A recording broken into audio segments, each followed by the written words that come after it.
Megar is back with you again. Thank you for spending your time as storytelling time with KinhComic. How bustling would Kinworth be today? Let's take a look back at chapter 4.1. Doom planted his fate on the ground. Nick struck in but was soon eliminated from the combat by Iron Tail, and Doom turned on Furious mode, then made up a plan. Pan was in anger, revenging its kind, but stripped down.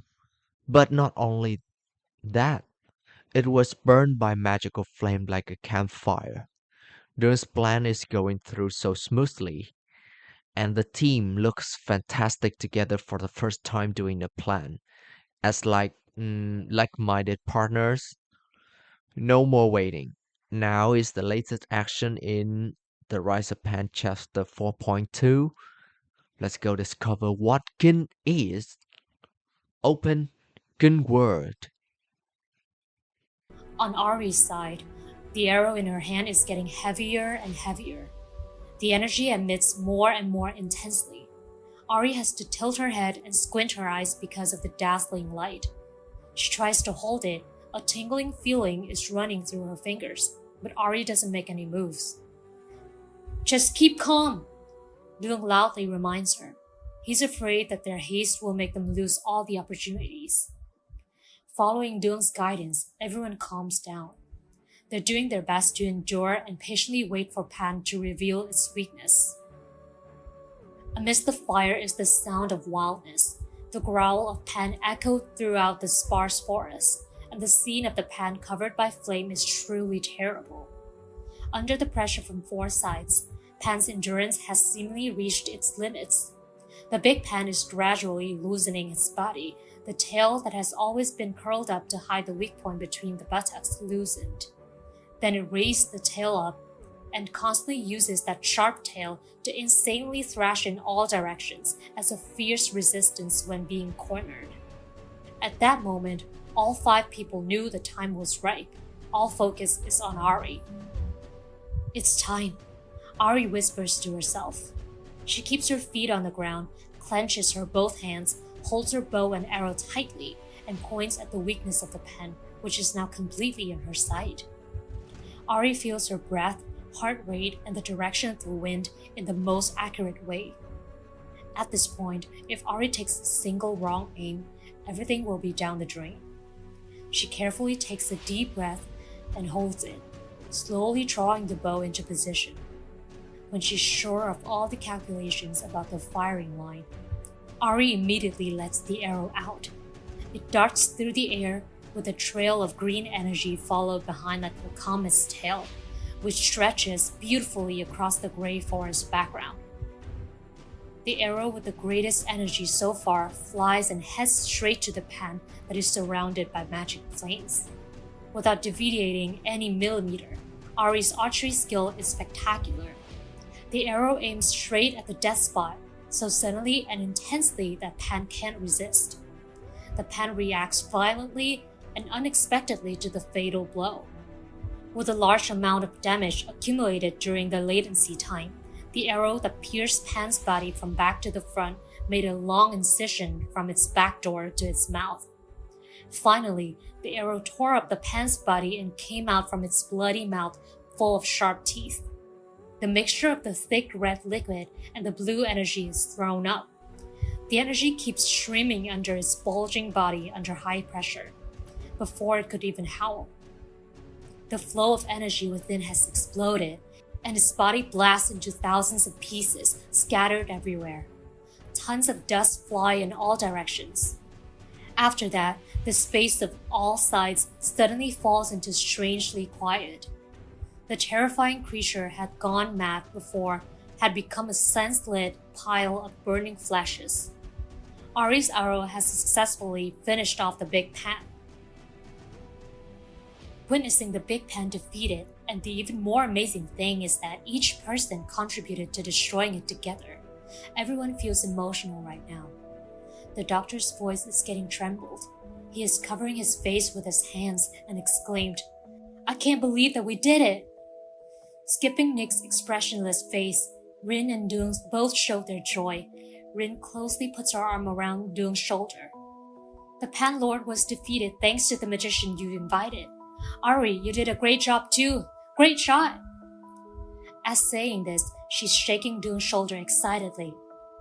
Yet in response to Rin's praises is Ari's inexplicable silence. Contrary to everyone, her face shows doubt. Rin immediately realizes her friend's strange attitude and quickly asks Ari, Ari, what's wrong? Aren't you happy? On the side that everyone can't see, Ari's face changes from suspicion to worry, and she says slowly, Yes, we took it down, but that's not the real Pan Lord. Ari turns her gaze forward and nods strongly, confirming a more horrifying truth. Maybe by being sensible or experienced, Ari seems to have realized something. She knows that, for a long time, the smell has made Gailan Forest strange, a smell full of menace and danger of the giant creature lurking in the dark. Her conclusion chilled everyone else. The feeling of shock after Ari's words has not passed yet, and everyone doesn't even have the time to ask any questions. Suddenly from the cliff, coming up the big ground rattle like thunder. From the place where the sound comes from, the ground is continuously shaking, and the soil and rocks pour down from the top with a loud thump. The sound is getting more and more terrifying. At this time, all 5 members feel a chill tingle down their spines. They are all standing still, incredulously watching in the direction of the vibration. Soon after, from the cliff, the ground rises a layer of dust. A cascade of dust and boulders descend below. A few seconds later, their legs begin to shake. The earthquake is coming.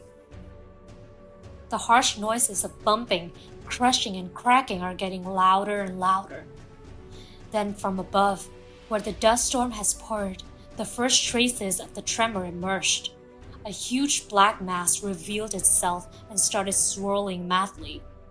Having a predetermined direction, the massive black mass is rushing towards the 5 people with tremendous speed. It looks like a black thorny roller sent from hell, with the ability to flatten and exterminate every living creature which is on its way. That deadly mass pulls a demonic, long black streak on the ground and mixes with dirt and rubble. Everyone is petrified right now. All their eyes are widely open. Those expressions were as if they were facing the god of death. Rin can't hide her astonishment. She says in a loud voice, What's that? Looking at the scene in front of him, Doong's heart is full of insecurity. The excitement and expectation for the reward at the beginning vanished without a trace. The murderous rolling ball is in front of his very eyes. He catches a glimpse of the future promises, no matter how great they may be, not as big as his life. Right now, running is the only thought living in his mind, but running still is the best way to rescue himself. They all quickly turned around to run for their lives to avoid dying under that rolling thing's track. The ball that rolls with the momentum of the cliff whirls around and plunges as it wants to crush the bones of the whole of them into small pieces. It rolls away frantically, leaving a long trail of dirt like a waterway on the ground. However, the trouble is the thing in front of them is completely sentient. Even his giant black monstrosity knows how to prejudge and intercept from afar. The sphere doesn't change direction to Ari's team. It keeps following the momentum and rolling onto the giant rock directly above the 5 people. Beneath that, the horse is leading the group. They're running until they are all out of breath. Their remaining feelings now are just full of terror. They already anticipate that this kind of situation could happen, but it is far beyond what they can think about. The thorny sphere continues to dart down, then lands on the path where the ants are running in a stampede. When that giant hits the ground, a huge boom sounds. Thick layers of dirt and dust have blocked the path, and a 5 meters wall of dust is built up to surround 5 people in a flash. They all stop. Their palms are sweating a lot and their hearts are also beating faster than ever, but everyone is trying to keep calm to reassure themselves. The whole group of small people have just run away, until directly facing the dust wall, They are suddenly bursting with enthusiasm, overcoming their fears. All of them calmly turn into one direction and wait for the next movement. Sand and dust are flying everywhere, covering the group. Dung reaches out to cover his face with the hem of his shirt, but he narrows his eyes slightly to see what is in front of him. Not much later, the dust gradually disperses, and the black shadow gradually appears. Facing Dung's group now is a creature of enormous size, which is way too bigger than the opponent the group has just defeated. It is standing tall, blocking the path, to the astonishment of Ari, Dung, and the other three. After the dust layer dissipated, huge blue eyes begin to appear, and the scale armor and the thorns covering its body has all grown to be the roughest and sharpest. The thorny ball has a diameter reaching more than 10 meters. Like a giant steel roller full of thorns, it appears dangerously behind the dark dust. The 5 people with their mouths widely open, despite the smoke and dust, are rushing into their throats. A special oversized creature appears at such close range, making everyone have to stand and watch. What their shock is the certainty. After all, this is the real ruler of the Pan Pack. It is the lord of the pack, the one hiding behind all this time, and the target that they have been aiming at from the beginning. The real lord is standing in front of them. KinhComic.